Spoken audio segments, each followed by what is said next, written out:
Beautiful day here in Santa Clara, California. I borrowed a couple of my favorite compact bikes from ELV Motors right around the corner. This is the PSA1 from BESV and the PS1. Okay, that was the first version of this bike. It's carbon fiber, so it ended up costing a little bit more, but there's a bit of a ride quality improvement, some of the nice accessories like fenders, light. So they recently launched the PSA1. The A stands for aluminum. That's what the frame is now. The weight really didn't jump up that much because you don't have fenders or lights on this one. So this one with all the accessories, just weighed it. It's about 41.5 pounds, whereas this one's just 43 pounds.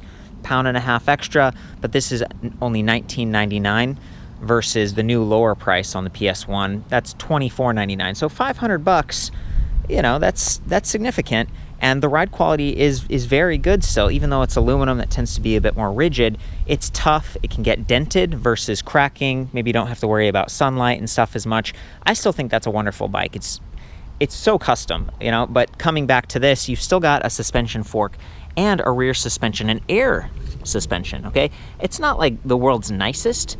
You don't get a ton of travel. I think the front's only 40 millimeters, but the front does have lockout. It does have preload adjust.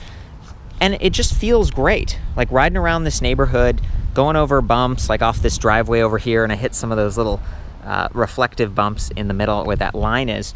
The bike just feels great. You know, compact bikes are such an interesting category to me because, you know, they're shorter, they're a little bit lighter weight usually. They might fit into your closet if you live downtown or you just don't have that much space in the garage. They tend to be a little bit easier to approach because the standover height is slightly lower, but only slightly. I'd call this a mid-step. You know, imagine if there was a top tube up here for a high step.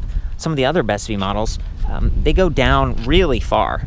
So I think this is 27-inch standover, and some of their wave step-through frames are only like 14, 15 inches. So, you know, this could still take a bit of hip and knee flexibility to mount, but there isn't a rack or anything hanging over the back, so it's easy to swing your leg over. And I've purposely raised the seat as high as it would go, and there is some adjustability, about 300 millimeters of length there, and you can see this one is really low. So I wanted to demonstrate this in part because the seat tube actually, or the seat post, comes out and it blocks the battery, so you can't get the battery off the bike if the seat is all the way down. And that might be a bit inconvenient if you're someone who wants to reduce the weight of the bike by taking the battery off, or perhaps you leave the bike in your garage or somewhere and then you charge the pack separately. You can in fact do that. The charger is just 1.1 pounds, 2 amps, fairly traditional. It's got this proprietary little pin, just plugs right in.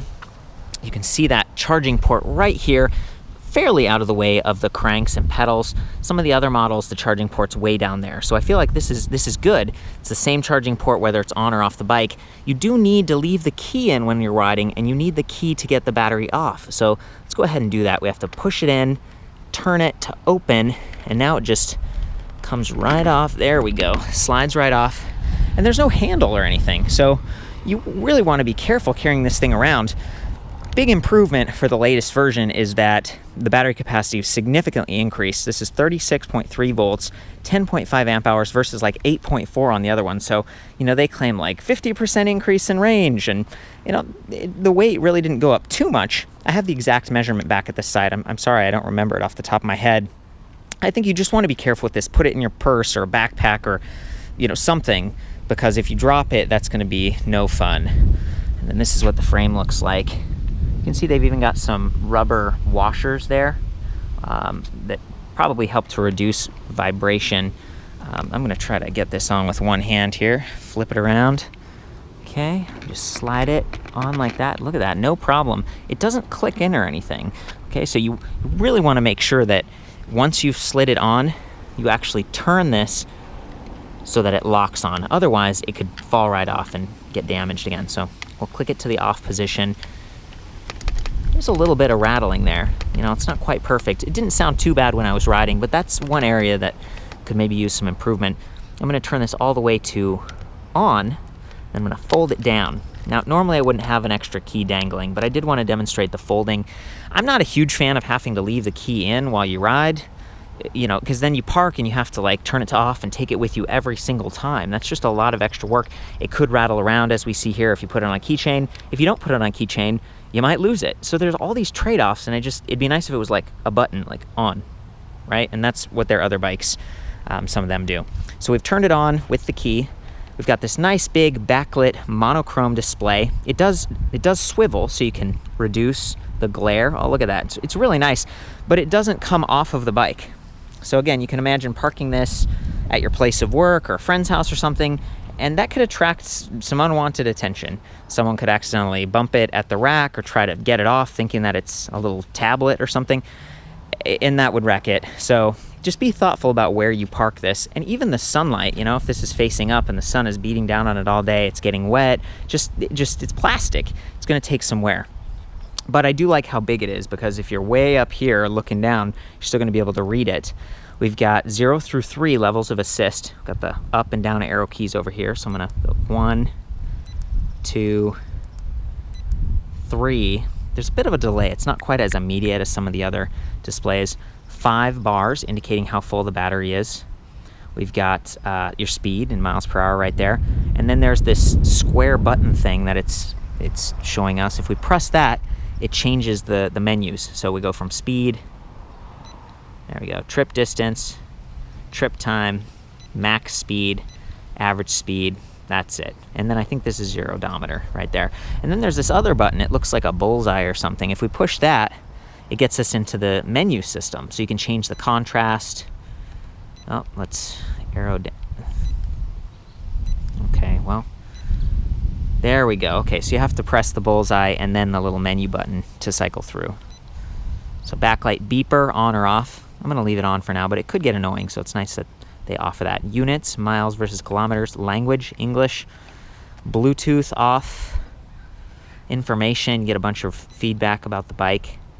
I haven't been given much information about the Bluetooth. They may have an app, but you know, I found on their website there were a couple discrepancies, like some of the details and stuff. I think they're continuously updating this model and improving it, coming back to the original PS1 versus the new PSA1.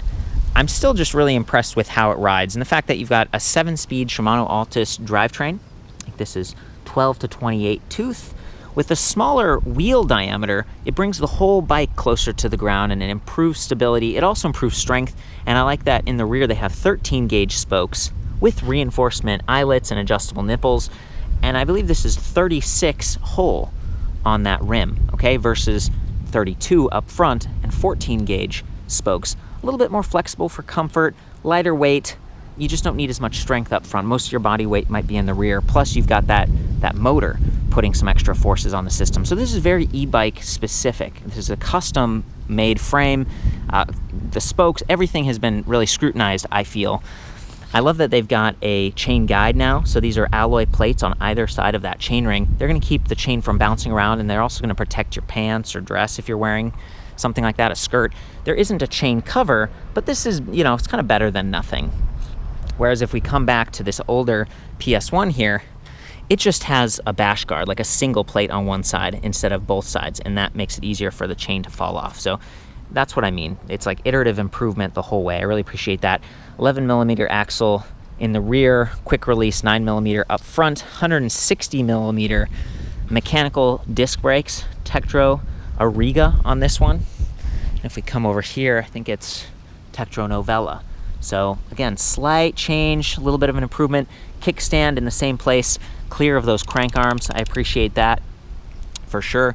It's a good shot of the motor. 250 watt nominal rating. It's a planetary geared hub motor, and it hides nicely behind that cassette, matches the black spokes. It's really quiet, gives you a nice zippy feel, and I believe this uses a cadence sensor. They call it like advanced sensor.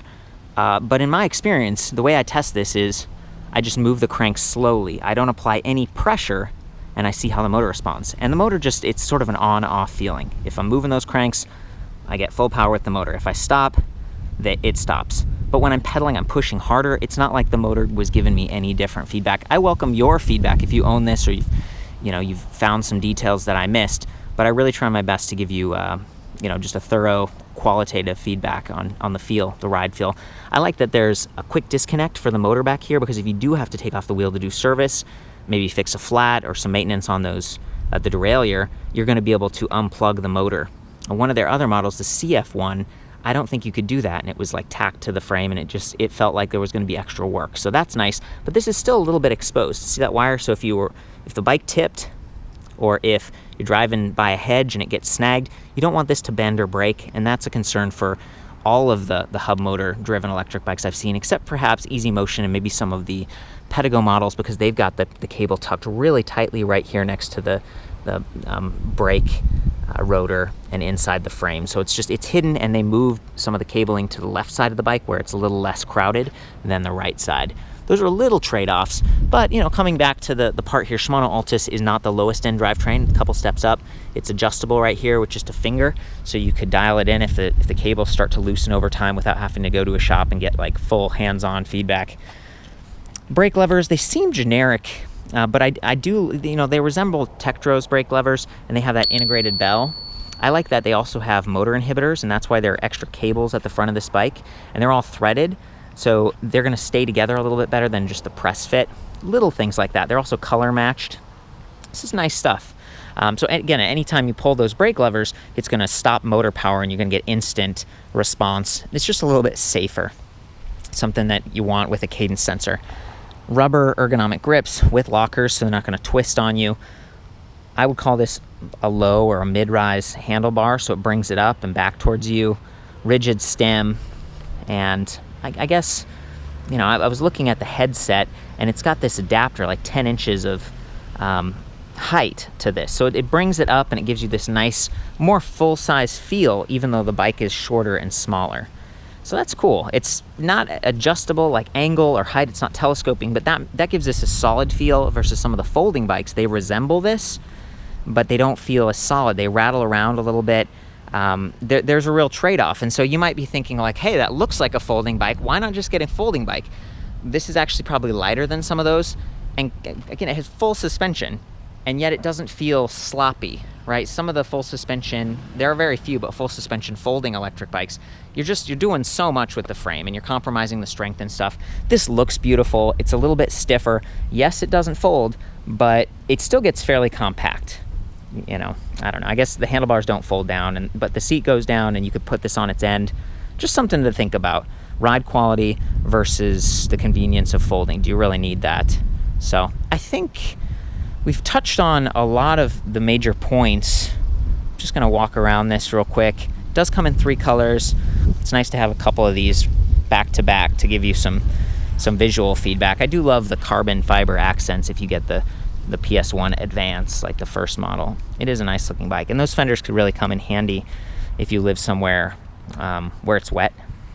This one, it's just going to kind of get on your back. Although looks like there's mounting points for a rear rack, so you could upgrade this a little bit if you needed to. Well, I think I've had a good time going over this. I want to hop on and take it for a ride and show you the motor and just give you a demonstration of the suspensions. Okay, it's trash day, so we've got some fun obstacles to maneuver around. I've got the PSA1, it's powered up. I noticed that after a while, I think the screen automatically turned off, so it's not gonna run down the battery, it's smart enough. But then in order to activate it again, I had to click to off and then on. So I'm excited. Just riding back over here reminded me how comfortable this really is. And even though the seat post is at its like max or min insertion point, I guess, because they need a certain amount here for the clamp to feel stable, I'm not quite getting full leg extension. I'm 5'9", and my inseam's about 31 inches, so just keep that in mind. You could always replace this. This seat post is a little bit short, and those are only like 10 bucks online. Maybe your shop can help you out. So I have the specs on that, the stand over the reach, all those other details back at the site. Go ahead and stow that kickstand, and I'm going to take it up to level 3. Of course, it's going to use the battery a little bit faster. I believe the top assisted speed on this is about 19 miles per hour. That's what BESV told me directly. We'll be able to determine that with the display. But just notice when I pedal, I'm going to just pedal super slow and try to demonstrate the cadence sensor feel of this, which is kind of nice. You could just stretch your legs without having to push very much beyond that first push right here. There we go, and it activated pretty quickly.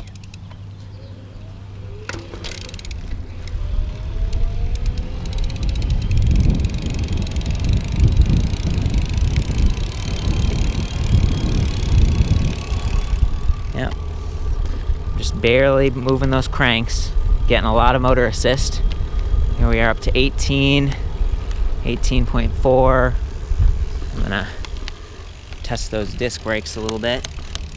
You know, you don't have the adjustable length on those brake levers as you would with hydraulic, but they work pretty well. 160 millimeter rotors, they're gonna stay pretty clean, and the wheel diameter is smaller, so you're actually getting pretty good leverage, both for pedaling and for those disc brakes.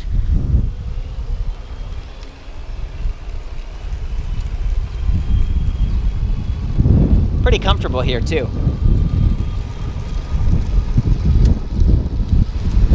Okay, we're actually at more than 20 right now, and the motor is still helping. 22, 23. So I think what the situation here with this bike is that they don't have like a cutoff in terms of top speed. It just keeps helping you. But I was actively pedaling. Okay, so if I was not actively pedaling, if I was doing the cadence sensor test like we did earlier, I think you'd see it cuts out, or rather, you start to hit that upper limit around 19 miles per hour.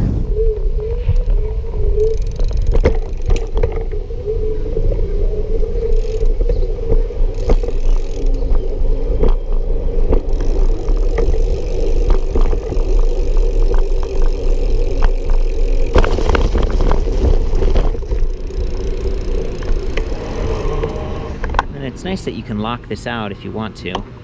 Just reduce the bobbing. Maybe you weigh a little bit more, you've got the bike really loaded up and you don't like that up and down motion. This is going to make it more efficient and just take out some of that comfort.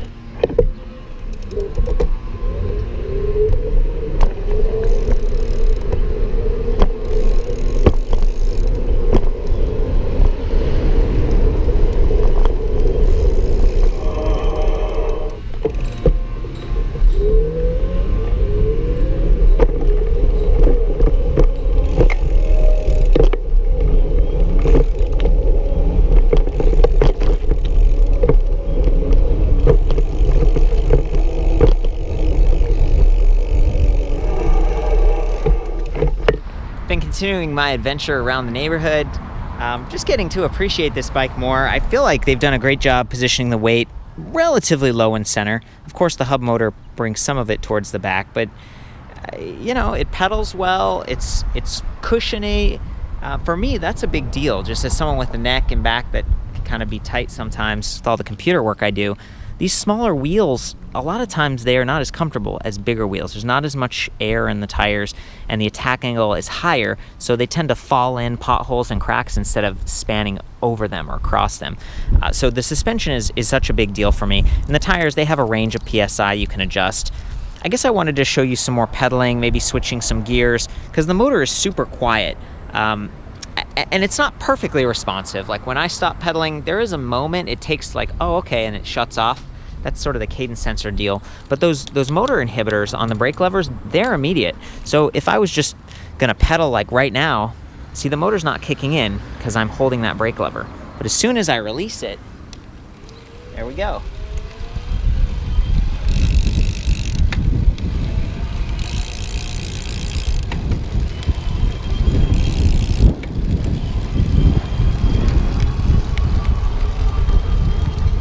And the bike feels pretty stable. You know, for something with those smaller wheels, a lot of times they're kind of squirrely. You know, coming back to no folding joints here. Yep, it's not quite as compact, but it just rides really well. There's that glare I was talking about. You just tip it up and disappears. Appreciate that. That was pretty fun.